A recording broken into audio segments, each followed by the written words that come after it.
오늘 우리에게 주신 하나님의 말씀은 욥기 35장 1절에서 8절까지의 말씀입니다. 엘리후가 말을 이어 이르되 그대는 이것을 합당하게 여기느냐? 그대는 그대의 의가 하나님께로부터 왔다는 말이냐? 그대는 그것이 내게 무슨 소용이 있으며 범죄하지 않는 것이 내게 무슨 유익이 있겠느냐고 묻지만은 내가 그대와 및 그대와 함께 있는 그대의 친구들에게 대답하리라. 그대는 하늘을 우러러보라. 그대보다 높이 뜬 구름을 바라보라. 그대가 범죄한들 하나님께 무슨 영향이 있겠으며 그대의 악행이 가득한들 하나님께 무슨 상관이 있겠으며 그대가 의로운들 하나님께 무엇을 드리겠으며 그가 그대의 손에서 무엇을 받으시겠느냐? 그대의 악은 그대와 같은 사람에게나 있는 것이요 그대의 공의는 어떤 인생에게도 있느니라. 아멘. 욥기 35장 말씀에서 엘리후가 욥을 꾸짖습니다. 엘리후는 욥이 회개하지 않는 것은 하나님을 잘 모르고 있기 때문이라고 생각하고 하나님이 어떠한 분이신지에 대하여 욥에게 설명합니다. 하나님은 잘못이 없으신 분이시고 전지전능하신 분이시며 의로운 분이시라고 설명하면서 그러므로 이제 욥에게 하나님 앞에 나와 속히 죄를 고하고 용서를 받으라고 말합니다. 그런데 당시 사람들이 생각하고 있었던 이러한 인과응보적 사고에 따른 죄와 벌의 관계는 욥 자신도 이미 오래전부터 잘 알고 있었던 것이었습니다. 욥 자신도 이전에 고통을 당하는 사람을 만나면 그 사람이 무엇인가 잘못하였기에 어려움에 부닥친 것으로 생각해 왔습니다. 그렇게 욥 자신도 친구들과 이야기를 나누며 친구들의 인과응보적 질책에 너희들의 말이 다 맞는데 자기 자신은 죄가 없다라고 이야기하며 자신이 벌받는 이 상황은 무엇인가 잘못되었다라고 말하고 있는 것입니다. 욥은 혼란스러웠습니다. 스스로 의인이라고 자부하며 살아왔던 자신이 고난당하는 것은 자신의 기준으로는 이해할 수 없는 일이었기 때문입니다. 그래서 시간이 지나면서 욥은 누구보다 자기 자신을 잘 알아주실 것으로 생각한 하나님께서 침묵하시고 친구들은 질책함으로 화가 났습니다. 그런 가운데 엘리후가 다시 욥을 질타합니다. 엘리후는 인간의 고통은 전적으로 하나님의 징벌이라고 말하면서 욥에게 고난의 이유가 되는 죄에 대하여 고백하고 돌이키라라고 말합니다. 그러나 엘리후가 제대로 알지 못하는 부분이 있었습니다. 그것은 바로 하나님의 마음, 하나님의 뜻이었습니다. 특별히 피조물을 긍휼하게 여기시는 하나님의 사랑의 마음을 엘리후는 알지 못하였습니다. 분명 하나님은 의로우신 분이셔서 인간의 잘못을 꾸짖으시지만 실은 그 질책은 오히려 잘못된 길이 아닌 바른 길로 가도록 하기 위한 하나님의 전적인 사랑의 표현이라고 하는 것을 그는 제대로 알지 못하였던 것입니다.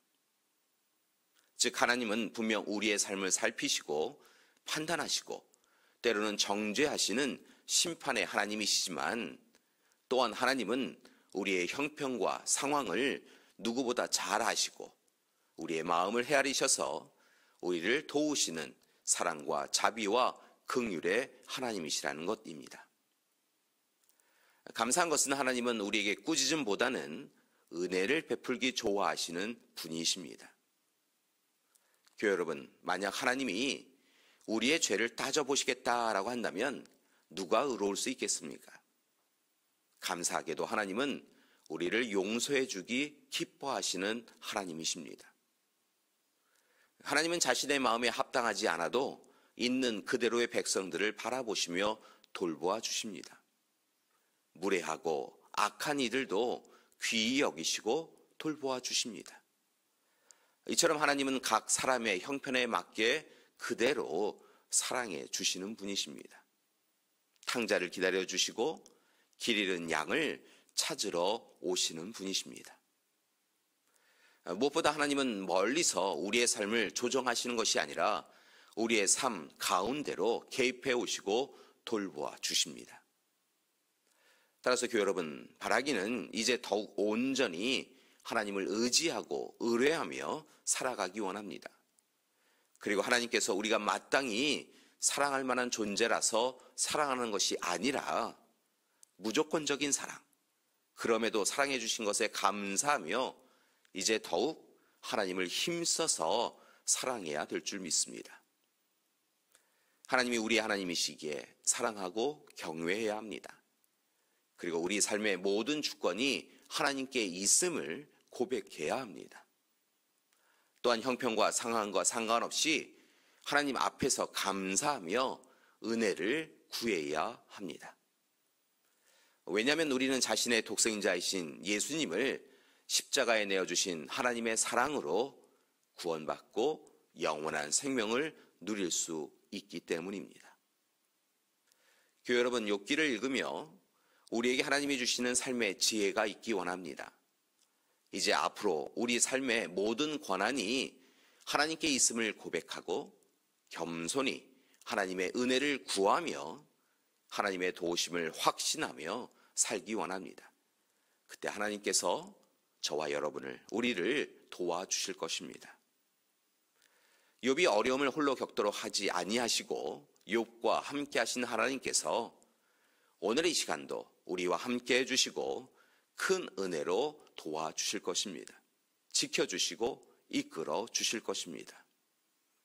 따라서 오늘 하루도 하나님의 사랑에 감사하며 우리와 함께 하시는 하나님을 영접하고 동행하시는 우리 믿음의 가족들 되시기를 간절히 기도드립니다. 함께 기도하시겠습니다. 사랑의 하나님, 오늘 이 시간 고난과 고통 가운데 있는 욥이 자신이 당하고 있는 아픔의 상처에 대하여 잘 알지 못하였던 그 시간에도 하나님께서는 전적으로 욥을 기억하시고 사랑해 주신 것을 보았습니다. 하나님, 때로 우리의 삶 가운데 지치고 고날 때마다 우리 홀로 있는 것이 아니라 하나님이 우리와 함께하고 계심을 알게 해주시니 감사드립니다. 이제 우리와 함께 하시는 하나님 앞에 우리의 삶을 전적으로 내어드리고 하나님만 바라보며 하나님을 의지하여 살아가는 우리 될 수 있도록 도와주시옵소서. 이제는 우리 주 예수 그리스도의 은혜와 하나님의 크신 사랑하심과 성령님의 돌보시고 동행하시는 귀한 역사가 오늘 이 시간 욥의 이야기를 통하여 더욱더 하나님을 바라보며 하나님을 의지하며 하나님의 사랑을 힘입어 살아가기로 작정하는 우리 믿음의 가족들 위해 지금부터 영원토록 함께 하시기를 간절히 축원하옵나이다. 아멘.